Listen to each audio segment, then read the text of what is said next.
Борбордук Азия өлкөлөрүнүн аялдарынын диалогу Кыргызстандагы Бириккен Улуттар Уюмунун өнүктүрүү программасынын Борбордук Азия үчүн превентивдүү дипломатия боюнча Бириккен Улуттар Уюмунун аймактык борборунун жана Кыргызстандагы Бириккен Улуттар Уюму аялдар түзүмүнүн колдоосу менен уюштурулду.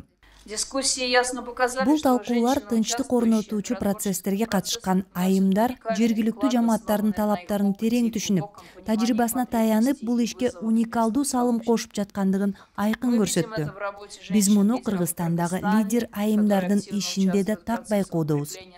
Алар социалдык ынтымакты бекемдөө процесстерине жана жамааттардын деңгээлинде иштешүүгө жигердүү катышып келишет.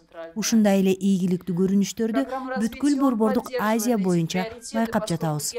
Эксперттик талкуулардын жыйынтыгында гендердик теңчиликке жетүүгө жана аялдар менен кыздардын укуктарын кеңейтүүгө багытталган аракеттерди 2 эсе күчөтүү керек деген чечим чыгарылды.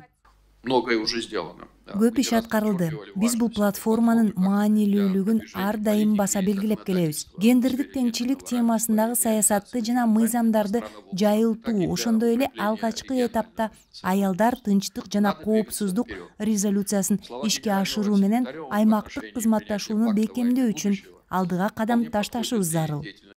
Эл аралык өнөктөштөр Борбордук Азиянын аялдарынын диалогун колдоону улантаарын билдиришти. Аялдар тынчтык жана коопсуздуктун күн тартибине климат жана тынчтык боюнча демилгелерди киргизүү менен биз бардык жамааттарга пайда алып келе турган туруктуу чечимдерди түзүү процессинин негизги катышуучулары болгон айымдардын укуктары менен мүмкүнчүлүктөрүн кеңейте алабыз. Жергиликтүү аялдардын билими менен тажрыйбасын колдонуу бардык коомчулукка пайда алып келүүчү туруктуу чечимдерди жайылтууда мааниси зор. Бул ресурстарды натыйжалуу башкарууга жана тынчтыкты орнотууга татыктуу таасир берүүгө өбөлгө түзөт. Бизге бул диалогтон, бул жолугушуудан кийин жаңыча ой-пикирлер келди. Тынчтык орнотуу маселелерине, өзгөчө климаттын өзгөрүшүнө, суу ресурстарын башкарууга жана азайып бараткан бардык ресурстарды сактоого аялдардын катышуусуна көмөктөшүү үчүн күчөтүлгөн мандатка ээ болдук.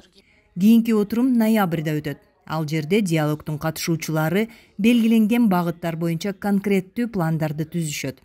Андан соң төрагалык Тажикстанга өткөрүлүп берилмекчи.